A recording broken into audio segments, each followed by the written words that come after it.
here, you can find the best onion focaccia ever, believe me. It's amazing. This is Chef Paola. She lives just outside of Milan, Italy. Now, you may be asking yourself, what does Paola have to do with Wyoming?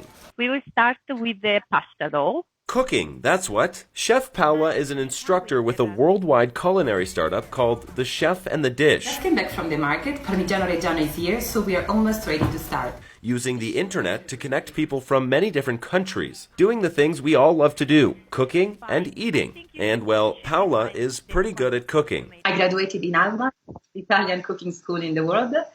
And then I worked for different chefs in different Michelin star restaurants. And now I'm here. The head chef for The Chef and the Dish. The concept is simple.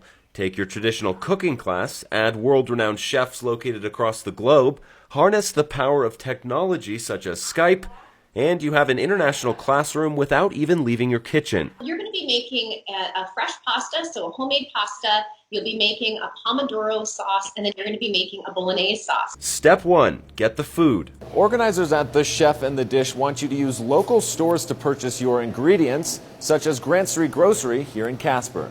Part of our goal is to connect people to those ingredients and to connect people to the grocery shopping process. Step 2. Let's get cooking. I can see that you have to turn on the heat a little bit more higher.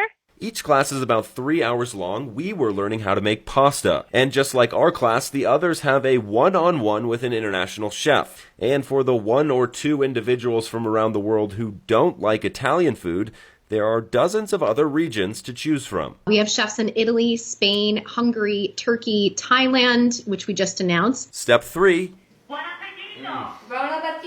Learn something new. This is a lot more powerful than just cooking. It really is about using technology to bridge the world and to bridge kitchens. Chefs like Paola are doing what they do best, but we're all sharing a bit of our own culture that's bringing us a little bit closer together. There's something about food that is, you can share a table, you can share a conversation, you can get to know somebody in a setting that doesn't have to be political. You don't have to talk about your divides, but you can just enjoy a great meal together. In technology, there are no barriers. People really want to know other cultures. They are so eager, and this is beautiful. As the famous chef James Beard once said, food is our common ground, a universal experience.